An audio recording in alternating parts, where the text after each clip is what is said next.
I want to do Hmm. everything I can. And then there Hmm. is the adult version of me that just realizes, there's only so much we can do. And Hmm. sometimes when people are addicted to things in our lives and they're addicts, we have to love them from afar because it's Right. detrimental to our mental health to try to love Hmm. them up close. Welcome. We are super, super excited today to have with us Elicia Ybarra. Yay, I did good. She is really, I mean, honestly, quite extraordinary. So she's going to tell you more about her beginnings and how she came to her life's passion. But she's the founder of Pretty Hands, Hard Punches, which gives you a window in. Martial artist for decades now, and this is her life's passion to help women take back control of their lives and to be confident and fearless in the midst of probably some crazy or loving somebody who is dealing with addiction. And so, welcome. Thank you so much for having me. I'm really excited. I think that this is an extremely important topic for especially Mhm. women, but for everyone to understand things like boundaries and how to live and love people that are addicted in general. Yeah, yeah. So, if you would, right before we got on, you just capsulated your story brilliantly. Just revisit that as to what your early childhood was like and what you were actually dealing with and how you decided to move out of that space. Absolutely. So I'm a lifelong martial artist, as I think you've mentioned. I've been training for about 30 years now. But growing up, I grew up in a very small conservative town. I grew up in Northern California, and I grew up with addicts all around me. I was the youngest of two brothers. So one was 11 years older than me, and the other was 4 years older than me. And both of them started doing meth at a very young age. I know my middle brother started at around 11 years old, introduced by my oldest brother. My Wow. mom was addicted to pain medication. This was at a time when opioids were just kind of handed out for like the same way ibuprofen is. Hmm. So they were handing my mom Vicodin, Norcos, oxycodone, right? Anything that she just Yeah. needed. And my mom already lived with a lot of pain, so it became easier for her to just take the pills and then go back to work. And then both of my parents were alcoholics when I was young. They both Mm. to it. We never knew. I didn't find this out until I was an adult, but there was always like a bottle of liquor in their room that they would take shots out of after we would go to sleep. And so it was a very chaotic household. By the time I really entered my early adolescence and I was starting my journey through martial arts, which I started at 6 years old, I was already dealing with a multitude of addictions in my house, and it Yeah. created an environment where you couldn't set boundaries. You couldn't have things that were yours. It was almost like living in a communal household where nothing was your own. So Mm. my clothes, my money, my electronics, anything that my brothers could still steal Yeah. and sell was just gone. And so I grew up in, like I said, very chaotic, very like there was no way to set a boundary because if I put a lock on the door, my brother would break the window. If I boarded Hmm. up my windows, my brother would break the boards. Like at one point, I had to put screws in my windows and I couldn't open them because the moment I did, my brother would sneak in and he would steal anything. To this day, as a matter of fact, I like have a hard time in my own home being able to like leave a $20 bill on the counter. Like, oh, I have Hmm. to grab that. Like, I'm always thinking it's going to be gone because that's how I grew up. So, my Yeah. escape was martial arts. I started training very young. I got very involved. My dad would take me every day. At one point, for about 10 years, I was training 6 to 7 days a week, 5 to 6 hours a day, very heavy Wow. into competitions. Like, I knew that in order to get away from the addiction, I was going to have to leave my hometown. So Yeah. I Yeah. moved out at 18. Shortly after graduating, I moved down to Southern California. Right. And so, how at 6 years old did martial arts come into your life? So I was a huge fan of the Ninja Turtles. Okay. Donatello, to be exact, he was my favorite Ninja Turtle and Love was it. very in love with the arts. Like I begged my parents to put me in, and we didn't have a lot of money. So at first I could only go one day a week. And Hmm. by the time I was around 9 or 10 years old, I started bartering with the master at the school by Mm, sweeping floors and teaching classes so that I could pay for my own classes so my parents didn't have to. So I was fully sponsored by the time I got my black belt at 13. My parents wow. didn't really put any money out at that point anymore, except, and I would pay for all my own tournaments. So it became this almost wheel of just this gets me out of the house. I would ride my bike to my martial Hmm. arts class. Hmm. I would go whether my parents said I could or not. Like it didn't, I just never wanted to be home because at martial arts I was well respected. Like Right. I was one of the instructors. I was one of the best spars. And then I would go home and it was just chaos. You know, my Hmm. oldest brother had a baby at 17 years old. I was just 7. I was parentified at that age. I was taking care of this like young baby.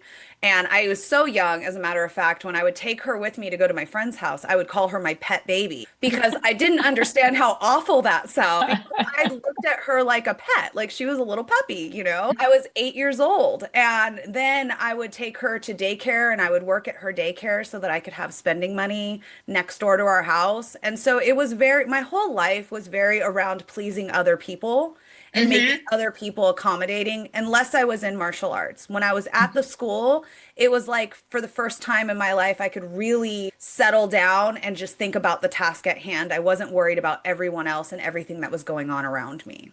Right, right. So what I'm struck by is your incredible drive and resilience and focus. And so how I hear the martial art experience was not only was it psychologically safe, it was a place where you could cut out the insanity that you were kind of living in. And so you had this psychological breathing space, maybe? Yes, absolutely. And even though when I look back on it now, and I often talk about, I did face a lot of abuse within the martial arts industry. There's a lot of egos, there's a lot of Hmm. power dynamics that are not talked about. It Hmm. wasn't the same type of chaos that I was dealing with at home. As I became an adult and I started trying to, I didn't understand what boundaries were until I was in my 30s. And I started trying to set boundaries. I had to get into therapy to understand not only the Hmm. chaotic and neglectful abuse I endured as a young child at home and the power dynamics, the abuse, that type of abuse that I endured within the martial arts industry.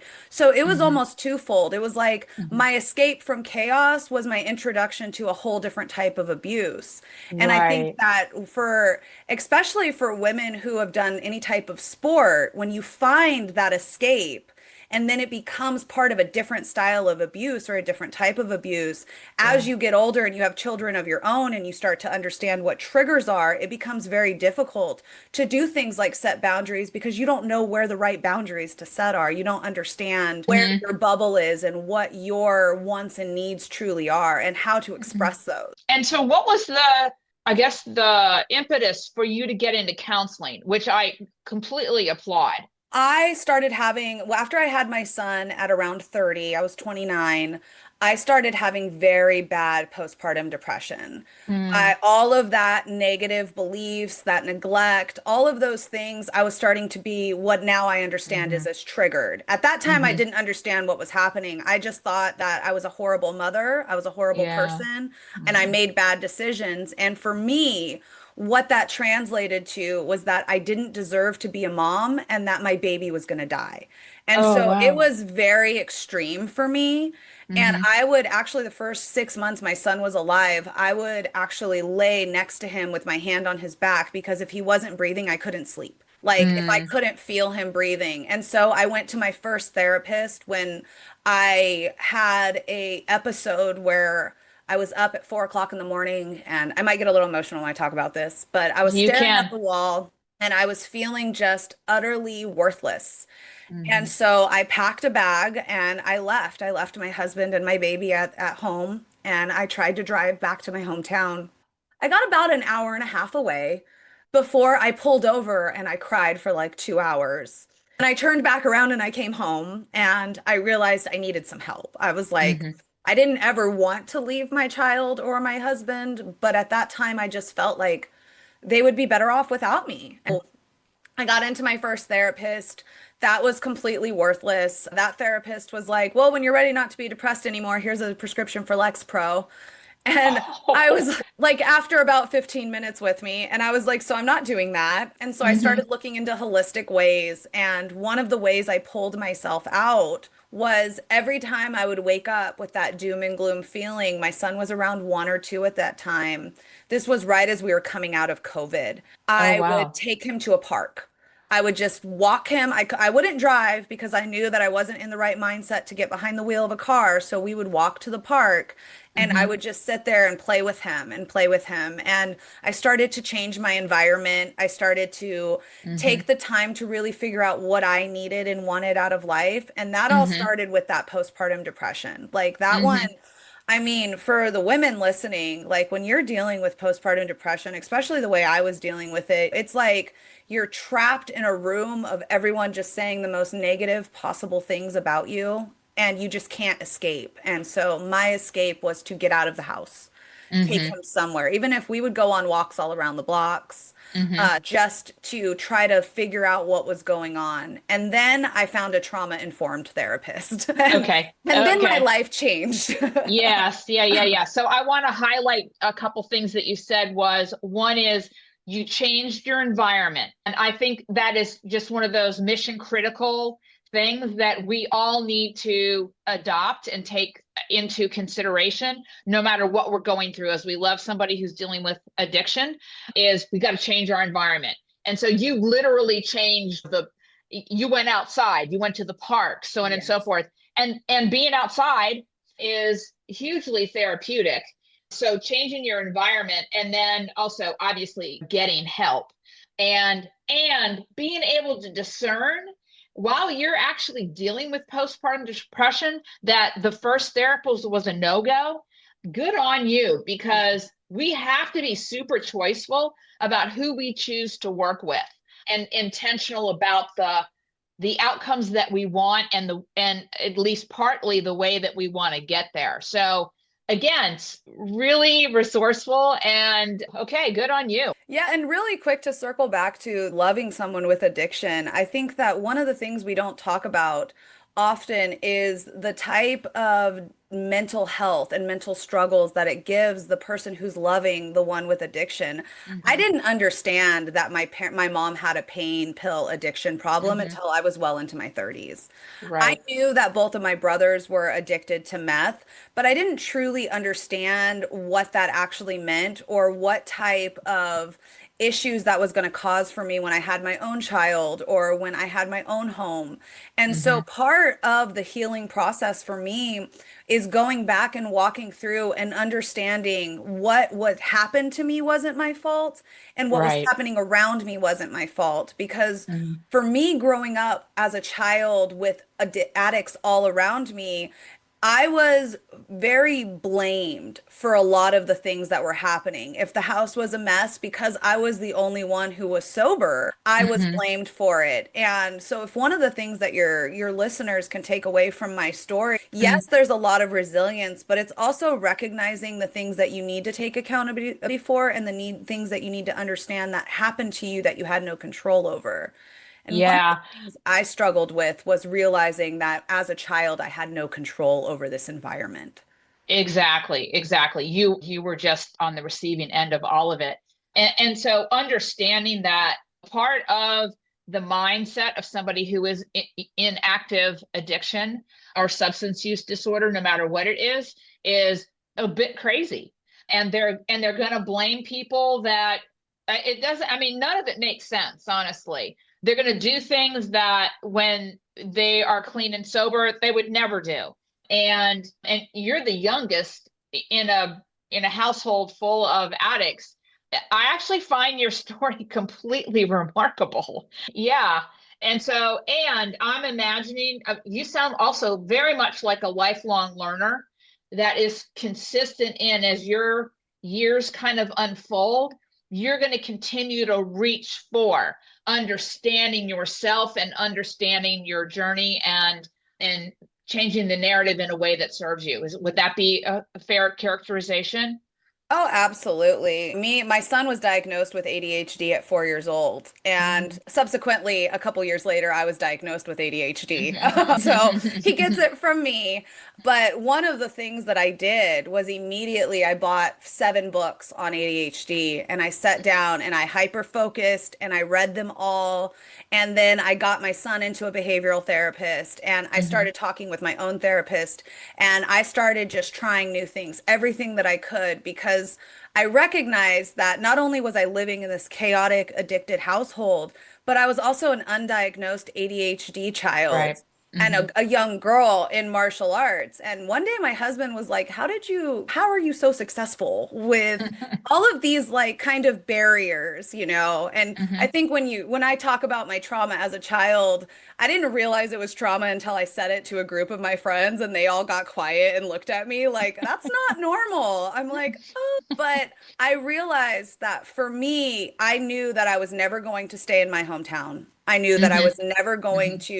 I was never going to settle. All of my friends around me in that town were either addicted to meth, cocaine, or they were pregnant. Like there was no Right. path for me in that Hmm. town. And when I did go back shortly at turning 21, I started smoking cigarettes. I started doing cocaine. I got into a very abusive relationship. And I Hmm. ended up leaving about a year after I came home, about 2 years, I'm sorry, after I came home because I realized that that place I just didn't make great decisions for myself. Like, Hmm. it was like all of those triggers and all of those remembrances and all of the people that were around me, I just could not pull myself out of the Yeah. bad decision making. And so, like you had said, I removed myself out of the environment with the depression. Well, I removed myself out of the entire town because I Right. knew that there was just no way for me to have a successful and happy life living in my hometown. Yeah. Well, I remember this was a number of years ago when my son Sam was having significant issues. We were living in Montana and I sent him away to a behavioral modification school and I knew he could not come back to his town. So we relocated in Washington State. And so man, that's a courageous move to just kind of go, okay, I can't be successful here. So where am I going to go? And then to actually make that happen, it takes great courage to do that, and it potentially saved your life. I think it did. When I was up there, I was in a very toxic and abusive relationship, and it was the first time I'd ever been physically abused, right? Up until that point, I had experienced manipulation, sexual abuse, coercive control, but this was the first time a man had ever hit me. And like, I felt like I deserved it, right? Because I Yeah. was experiencing all of this trauma. And the moment that I left him, and I walked away. It was the night that I had to fight for my life. I knew that I was never going to stay there. Like that was it. That was my final straw. I was like, if I'm going to end up with another man like this if I stay in this town. And so I Hmm. left. I was gone. Like I moved out from my hometown at 18 years old, 2 weeks after I graduated. I came back for about a year and a half, and then I was gone again, and I have never gone back. I knew that that second time moving, I was never going home to my hometown. Hmm. Like you just, Hmm. when you've experienced so much chaos and abuse and neglect in one place, going back to it, even when you're healed, is still triggering. There's Oh just yeah. no way to, I mean, I ride past my old school every once in a while when one of my friends gets married or something and I go home for a week and I'm immediately triggered. I'm like calling my therapist, like, Amanda, I need help. So I think Hmm. recognizing where those triggers happen and understanding that, okay, I have these tools now, I have this toolbox of ways to Hmm. cope and ground myself is Hmm. really what helped me stay resilient and stay in the mindset of I'm just going to get better and I'm going to move and I'm going to go where I Hmm. need to go to have a happy, healthy, and thriving life. And I'm not going to stay Hmm. anywhere that's not good for my soul. So say a little bit more about finding your trauma therapist, and then because it almost feels like you're stepping into this new world of discovery. Absolutely. Yeah. So in my 20s, I met and married my now husband, who is amazing, has no addictions, and just really kind of taught me what a healthy communication and a healthy relationship really looked like. Up until that point, I had never experienced Hmm. a healthy romantic relationship. There had always been power dynamics and control. So I moved back down to Southern California, and throughout our 20s, we partied, we had a good time, and we were really surrounded by a lot of toxic people. Mm. And one of the things that I tell all my students, and I'll tell your listeners too, is don't ask yourself what red flags you're attracted to in the people around you. Ask yourself what Hmm. abuse you're comfortable with. And then you'll really Oh, know, right? What yeah. abuse am I comfortable with? What type of neglect, what type of way of being spoken to am I truly comfortable with? And that's where you can start to recognize and understand the ways that you're being treated. And with Hmm. these groups of friends, they were very toxic. They were very manipulative. We would all smoke cigarettes and drink beer and talk about each other. I realized that the friend group that I was with was just very toxic. Hmm. And they were what I now call friends that are emotional vampires. You could Oh, be there for yes. them, but they're just going to drain the life out of every type of caring, empathetic feeling that you have. Hmm. And I realized that I needed to change the circle of people around me. So Hmm. me and my husband, at the end of 2020, we really walked away from that entire toxic group and decided this was at the height of my depression. This was at the height Oh, of wow. yeah, of like really feeling as if I was going crazy because I was Hmm. recognizing, but I didn't quite understand what was happening. I didn't know things like trigger or vulnerabilities or coercive control or emotional abuse. Like I had no idea. Like all of these words were just things I had heard on TikTok, right? Sure, sure. I had no Okay. idea what they really were. And so at the end of 2020, I decided that I was going to make the decision to quit smoking cigarettes. I was going to kick that habit. And so I did a seminar called Alan Carr, The Easy Way to Quit Smoking. And I walked away a non-smoker on December 3rd, 2020. I'm going on 5 years this year. Congratulations. Thank you. Yeah. I thought it was going to be much harder, but that seminar really just changed my life. Yeah. After that, it became so much easier to recognize the things that were not good for me. So I walked away from all the toxic relationships and I really started developing the type of ideal version of myself that I wanted to be. And it took a little Hmm. while, Hmm. but as I continued to grow, I started watching shows like The Vow and The Aftermath. They're cult shows, right? About Hmm. cult behavior. And I was identifying with the victims. And I was like, wait, what's Hmm. going on here? How is this happening? And so I decided my way of helping was to open Pretty Hands, Hard Punches. I was like, I'm Hmm. going to teach women how to physically defend themselves. This time, I didn't understand that real self-defense is about setting boundaries and knowing your worth and your value. I was like, I'm going to Right. teach them how to hit them in the throat, right? Like somebody tries to choke you, hit them in the throat. Yeah. And so as I did that, I began to now I understand trigger myself over and over again from these abuses that I had Hmm. endured. Hmm. And finally, my husband sat down with me and he said, honey, I can't touch you. Like, I can't hug you. I started to be triggered when my son would come up and like try to touch me, and he was only 3 years old.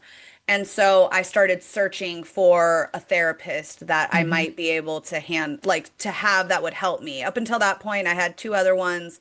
One just tried to give me pills, and the other one was like, write in a journal, and every time you're angry, highlight it in pink. I am not exaggerating when I say that entire journal after 3 months was all pink. I was just so angry. Like, she didn't tell me what to do once I knew I was angry either. She was Right, right. like, go ahead and highlight. So I went on and I started searching for a therapist, and I found my therapist. Her name's Amanda. She's incredible. I didn't even know that I had trauma at this time. I was just like, if I'm going to talk to someone for an hour, I want her to be pretty. So I picked like a very pretty woman. Oh, I'm sorry. That's hilarious. Like I was like, I that's what I want. And so I picked her and I did my first therapy, and she's like, have you ever heard of complex PTSD? And I was Hmm. like, no. Isn't that what like soldiers get, right? Hmm. She's like, well, that's what you have. And she took the first session to really explain to me what that is. And then we started EMDR therapy. And I Mm. started to go back and reprocess this. And that is when I realized that I grew up with a household of addicts. Up until Hmm. that point, I didn't know that what I was growing up in was so far from a normal childhood. I thought Hmm. that everyone experienced that. Hmm. No, I was not. Hmm. So I have been in EMDR therapy for almost 2 years now, and my Mm. entire life is different. I'm able to look at my parents with an empathetic and understanding mindset, but not Hmm. allow them to overstep their boundaries with me Hmm. in any way. And I think that for me, I tell everyone, if you're really struggling, go find a trauma-informed therapist. Like if you've already Right. spoken to a regular therapist and that didn't work, Hmm. trauma-informed, because you probably have some trauma you have no idea about, like I Hmm. didn't, and that is going to Hmm. change your life. And that's how my life changed. Yeah. Well, I'm fascinated by the fact that you didn't know that you grew up in trauma. No idea. Wow. And so for our listeners, number one, I think that more often than not, we are growing up with some sort of trauma. And for us to recognize it and then to work with it and I guess rewire Mhm. our interpretation of it, or almost like disconnect this thing that happened from the emotionality of it, so we can kind of look at it and examine it and choose differently. All of these things are, I think, so important that you're touching on. Absolutely. I mean, and that's where understanding boundaries really comes into play, especially when you're Hmm. dealing with a family of addicts and you Hmm. grew up like not understanding boundaries. And really, I grew up with my family walking all over me. My brother, when he was very young, I think he was around 3 or 4, he almost died. He got gangrene. And so my mom had to sit in the hospital with him. So growing up, anytime my older brother would get in trouble, all he had to do was cry. And my mom would give him whatever he wanted. I became the Hmm. bad guy. He stole my paycheck, guessed my PIN number, which was my birthday, so it wasn't that it wasn't that hard to guess. I was 16. Stole my entire paycheck, which was around $700. And when I got angry and me and him got into a fist fight over it, I was the one who got kicked out. Like, my mom Yeah. let my 20-year-old brother stay. My mom was Hmm. like, you need to understand that he has an addiction, he has a problem. And I'm like, well, yes, but now I have no money to go to work. So, how is this going to work? And I think often there's usually, at least in my experience, and I only speak on my experience, my Hmm. parents very much enabled my brothers. They provided cash. My mom always gave him a job. She owned a car detailing business. And when he was on drugs, whether he was trying to get sober, my mom always provided for him in a Hmm. way different way that she provided for me. It was almost like, oh, well, you're the good kid, so nobody cares what you do. Like, you're Hmm. fine. I could leave for an entire week. My mom wouldn't even know. But my brother, he was always home. He never moved out of my parents' house. He Hmm. never really faced any consequences for his actions. He Hmm. was really just enabled throughout my entire childhood. And so it affected me in a lot of ways because I had so many people that I considered adults around me blaming me for the things that were happening. Right. And that becomes very difficult as you become an adult and you have your own children because you're like, how do I navigate this? How do I Yeah. set boundaries for my 4-year-old when I have no idea what boundaries really are?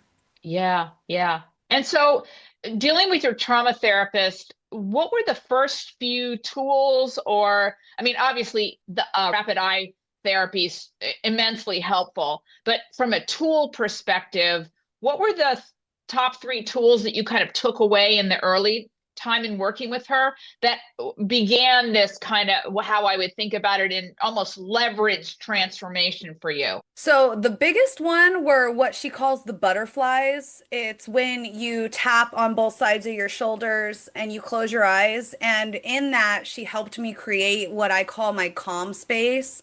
So Mm. when I start to get overwhelmed, for me, I visualize almost a meadow with a waterfall and bees and Hmm. lavender. And I can usually like smell the lavender as I'm experiencing this. And Hmm. she helped me create what we call a container in Hmm. order to use those butterflies to put those feelings, emotions, and triggering moments into. And that way I have a safe space to put them until I see her again. Hmm. So in the beginning, I was using those butterflies all the time. Like I could have flown away with how much I was using those butterflies. But I think her walking me through putting that stuff away and really learning how to compartmentalize in a healthy way. You Yeah. know, like up until that point, up until therapy, I compartmentalized, but I just stuffed it all in a box and like Yep. down to the deepest parts of my mind so I didn't have to think about it. And a Hmm. lot of the stuff I had actually didn't realize was I even experienced until I started this therapy. And then the second one was, I don't know the name of it, but it's like 5, 4, 3, 2, 1. So like five Hmm. things I see, four things I hear, three things I can touch, two things I can smell. I forgot exactly how it goes. But Yeah, that's fine. in the moment, by the time I Yeah. get to two, I usually calm down. But that's another one that really can help you just pull yourself in. And then once you're done, you say, like, I am safe. I am in my office. I am talking to someone. I am looking at my computer screen. I'm sitting in my chair. I am safe. And I Right. had to use that quite a bit in the beginning. Yeah. And so how I hear that is getting you present Yes, yes. in the moment. You said it so much better, getting me present in the moment and taking me Hmm. out of that experience. Because, what I've found and what I've learned through reading The Body Keeps the Score, which I'm Yeah, sure you're brilliant book. familiar with, Hmm. is when you experience trauma, you don't remember it, you relive it. And so Hmm. pulling yourself out of that memory and putting yourself in the present is really how I am able to do my classes and teach women and experience the trigger, know that it's there, compartmentalize it in a healthy way, be Hmm. present with my students, and then keep moving. So when you do the 5, 4, 3, 2, 1 and you bring yourself, like you had said, into the present and Hmm. you're feeling that, one of the things that enables me to do with my students is I do experience the triggers still. I still Hmm. experience being triggered all the time, but now Hmm. I'm able to understand that I'm in a safe space. I'm present with people that Hmm. I'm safe around, and I can really continue to teach. Whereas before, what I tried to do before I understood triggers and I did therapy was I was like, I get triggered. I don't like this feeling when I'm being choked. So what I'm going to do is I am going to experience every way of being choked while I'm developing this curriculum and every way to get out. So that way I know that anybody who ever tried to choke me again, I could get out of because that was the abuse I had endured. And really, what I ended up doing was just living in a constant state of triggered until I Right. went into therapy. And now I still, every class, they put their hands around my throat because that's one of the techniques I teach. And I Hmm. momentarily still feel the trigger. But now Hmm. I'm able to be present. I'm able to pull myself out. And if I start to feel any lingering, like fear Hmm. or being upset, or even those feelings in your body, I'm able to put those into a container and speak about it with my therapist on Thursday Hmm. mornings when I have my therapy session. So Yeah. it pulls me out of where I was living and it brings me into the present. Hmm. Hmm. And so I'm curious, do you talk to your students about this? Yes. Okay. And do you have, I mean, are a lot of your students, have they experienced abuse? So yes, almost every single one of my students in one way or another has experienced some type of abuse. What I focus on, especially in my introduction class, is less on the physical aspect of Hmm. self-defense and more Hmm. on the just understanding what boundaries are. Hmm. You'd be surprised at how many people don't really understand that there's more than physical boundaries, that there are Right. mental, emotional, time, professional. There's all these boundaries that we live with. And no, so many people don't understand that that is the baseline of self-defense. Knowing where your line is and what you're comfortable with, right, Hmm. is when you Hmm. can become aware of when somebody's making you uncomfortable. And from a society point of view, women are often taught to put their comfortability at the bottom Hmm. and be uncomfortable for the sake of people pleasing. And Hmm. that goes right along with growing up with addicts or living around addicts. You put that uncomfortable feeling, you push that down in favor of making that person around you feel safe, feel comfortable. And Hmm. what it really does is it creates this very low self-esteem and self-value in yourself. And Hmm. so you become where you don't have any boundaries for yourself. Your boundaries are set by other people. And what I Right. tell my students is when you allow other people to set your boundaries, even the best of them are going to set it for their benefit. They're never going Hmm. to set it with your best interest at heart because Hmm. your lack of boundaries makes their life so much easier. And that goes for everyone around you, but especially if you're dealing with somebody who's an addict. Right, right. And so I'm imagining that number one, they come to you to learn how to physically protect themselves. Hmm. And they begin to realize that they're stepping into this world with you that is far bigger than that. Yes.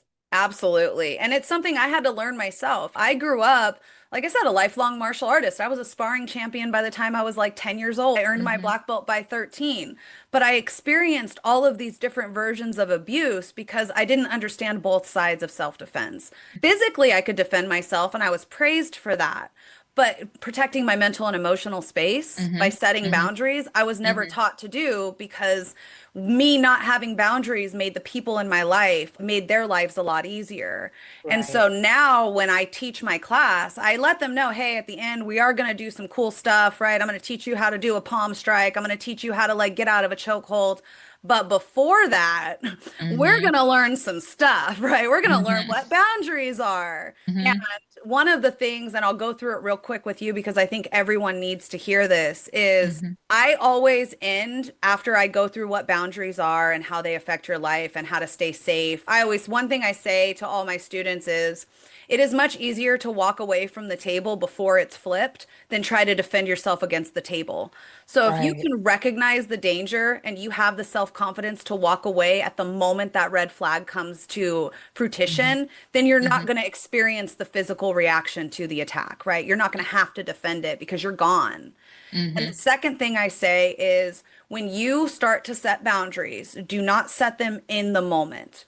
Don't create a list of every way that nobody can ever talk to you again. It does not work. And then it just makes you feel even worse about yourself. Hmm. Instead, take a moment and ask yourself, what would the ideal version of me do? And you ask yourself these five questions, right? The first one is, what Hmm. does this ideal version of me look like? All the visualization. How does she wear her hair? Is she in shape? Is she super muscular? Does she just go for walks every day? Does she wear dresses? Does she wear jeans, right? You get a really good visualization. And then you Hmm. ask yourself, how does she feel? Does she wake up every morning happy? Does she like the people in her life? Is she excited to be a wife and a mother? Is she excited to go to work every day? Is she excited to do her hobbies? And that will tell you really what you're looking for. And then Hmm. once you have the ideal version of yourself, what she looks like and what she feels like, you ask yourself, what are her boundaries? How does Hmm. she allow the people in her life to treat her? Because Hmm. now it takes you out of that momentary emotion of like, I don't want to be spoken to that way. And Right. how do I want to be spoken to? Hmm. And then you ask yourself, how does she deal with her boundaries being disrespected? And finally, who does she Hmm. allow in her life? And as you go through, the first couple of steps are easy. The second couple steps are a little bit harder. And the third one is Hmm. the hardest because sometimes those are people that you very much love and care about that are Right. not willing to treat you in the way that you are not, that you want to be treated, or you're Hmm. not going to allow yourself to be treated the way that they're currently treating you. And that becomes the difficult part. Once you know what this ideal version of you is, you know your why. And now you're Hmm. not saying, I don't want to be treated that way. Now you're Hmm. saying, well, why don't I want to be treated that way? How Hmm. does that make me feel? And Hmm. I'm no contact with my own mother right now because my mom can be so vicious, so Hmm. cruel, and so mean that anytime I talk to her, I'm back down to feeling worthless and I Hmm. have no self-value and so forth. And I can sit here and talk to you and I Hmm. sound resilient and strong and like badass. And then I Hmm. get on the phone with my mom and I'm back to being like a 6-year-old reprimand Right. being taken to my room. And Hmm. so I had to make the decision about a year ago that my mom was going to be very little to no contact because of the way she makes me feel. And Hmm. I recognize that there's nothing I can do about that. I can't Hmm. make her treat me in a way that's Hmm. going to make me happy and that's going Right. to make me feel like I'm loved and cared about. So I keep it minimum contact because that's what's best for me, my Hmm. family, and my Hmm. son and my Hmm. husband. Well, I think that represents your kind of putting your stake in this in the ground around you are worthy, Mm. you are valuable, you deserve to be treated with kindness and respect and love. And so for so many of us who have loved ones that are dealing with substance use disorder, this gets very tricky for us. Oh yeah.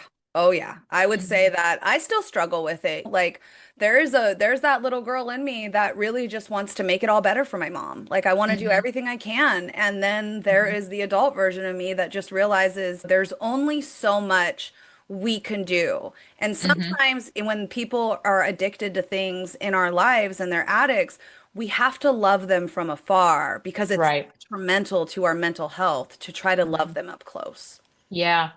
Well, I do think, well, I'm thinking about my son, and it was really important to recognize that he was an adult and he was responsible whether he was using or not. He's responsible for himself and his actions and so on and so forth. Now, I do understand the brain compromise and all of those kinds of things, so there's a little bit of a trickiness there, but your mom is an adult. Yeah. And so in her adulting, it doesn't marry up with your definition of love, respect, and kindness. And you're right. We can't control them. We can't change them. We can't fight our way into making them change. They're either going to choose to do that themselves, take their own lives back, or they're not. Yeah, and you can't do anything to make them ready either. Like my oldest brother is in his mid to late 40s now, and he actually lives a very happy life. He Mm-hmm. got off the drugs, he works as a welder, he owns his own home. He's doing very well. My Mm-hmm. other brother is living in a van outside of the Burger King that we used to go to as kids. And Mm-hmm. it's one of those where until they're ready, Yes. there's really not much you loving them can do except for Mm-hmm. to love them from afar and to be Mm-hmm. there when they're ready to change. Mm-hmm. And sometimes, at least in my experience, like for my brother, the middle one, the bridge has been burned too many times where I'm like, I want the best for you. I want you to heal. I want you to get sober, but I also have done everything I can possibly do, and it is more Mm-hmm. detrimental for my mental health to be Mm-hmm. anywhere around you. Like I want absolutely no contact, and I haven't talked to him in several years Right. because there's just at this point in my life, I don't feel like there's anything I could ever do to help him. Like he has to Mm-hmm. help himself. And because my parents enabled him for so Mm-hmm. many years, Right. he really just kind of sits in that van and blames all of us for all of his Right. problems. Right, right. Yeah. I think one of the tricky parts, because there's so many tricky parts, is when you've compromised your brain for so many years. Like when my son got clean and sober a little bit more than 2 years ago, I knew it was going to be at least 18 months before his brain was going to start to heal. Like really. And then in some respects, kind of still immature because he's kind of captured by the age in which he started using. Yeah. And so there are years now of his maturing. Now, fortunately, he's a hardworking guy. He has a great relationship. He's surrounded by awesome people, and yet he's still maturing, and his brain is still healing, and all of these things. And I think, oof, it's a courageous act to love somebody deeply, Hmm. and it's a more courageous act to love ourselves deeply. Yes, absolutely. And speaking on that, like, son's only 7 years old. Mm-hmm. I am not having to experience what it's like to be a parent in this. I've always been the child or the girlfriend of somebody who's addicted, but Mm-hmm. I have never had to experience like the love of a parent loving a child through addiction. And Mm-hmm. I honestly, I will never try to speak on that unless I've ever experienced it. I think Mm-hmm. that is a different type of commitment and love Mm-hmm. than me being the child in the situation, Mm-hmm. having to love an addicted parent or an Mm-hmm. addicted brother or an addicted spouse, right? Which my husband is not addicted, just clearing that up. But Yeah. I did date my ex-boyfriend was very much an alcoholic. I tried to love him through the alcoholism and it Right. did not work. And so I think for the listeners too, I think that definitely that's something that you would need to talk to somebody like you that has Hmm. experienced being the parent on that side because I don't know if it would translate the same way as being the child. And I just want to make that clear because that is, Hmm. I think that's a completely different dynamic. I appreciate you saying that because I can say as the child, as the sib, as the spouse, and as the mom, it really was. I was doing my work all along the way. However, when it became really clear about my son's kind of stepping into heroin and meth and eventually fentanyl, that it cracked me wide open in ways that none of those other experiences had. Can And so to have to be present for my own completely almost like falling apart and then refalling together, and the work that kind of came with that is has been much more profound and deep, and it was necessary for who I'm meant to be in the world. So that's how I embrace it at this point. And also recognizing there were lots of very dark times. And yet I always looked to the light still. I love that. That is so Yeah. powerful. Well, unfortunately, we're coming up against the edge of our time together. Honestly, I'd love to have you back if you're open for that. Absolutely. I'm trying to stay as authentic and as open as possible as I build Mhm. this business and empower women for self-defense because I think it starts with us telling our stories so that people Yes. realize they're not alone. Exactly. And so many people think they are alone, which just is mind-boggling to me, but it's another reason why we do the podcast is to hopefully drop down the barriers of isolation and for people to realize that although your story is very heart-wrenching, your rise is inspiring. And we all have some sort of heart-wrenching and the opportunity to rise. I love that. So yeah. So let me ask you this. How can people get a hold of you? And there's something that you wanted to give our audience that I think would be awesome. Absolutely. So if you want to get a hold of me, I am across all social medias at Pretty Hands Hard Punches. And my website is www.prettyhandshardpunches. Luckily, it was a pretty unique name, so I was able to Yeah. catch it pretty quick. And then if you are interested in, I do offer a free Ideal You worksheet. And so that should be, I believe, in your description notes and subscription, description. The show notes. It'll be in the Show show notes. notes. Yep. I'm gonna get the word right. And so there's a promo code there that you can use. You can download that. That'll have those 5 questions that I was going through, and it'll really help Super. you develop and create those boundaries. Awesome. Awesome. Fantastic. Well, this has been, wow. There's been so many layers of understanding around all of this that and and you are incredibly authentic and genuine in how you tell your story, which I think for most people is really what it's all about is they need to hear the truth from people and the truth of not just the trauma and drama, but also the truth of the journey to rise because it's never like one, two, or three things. It's a multiplicity of things that allows us to change our own life story. And so I just want to say thank you, deeply grateful for you, and love the work that you're doing. Thank you for having me. Absolutely. Okay, everybody, you might want to listen to this one 2 or 3 times because of the depth that we covered and the wisdom that is inherent in our time together today. So go out there and thrive.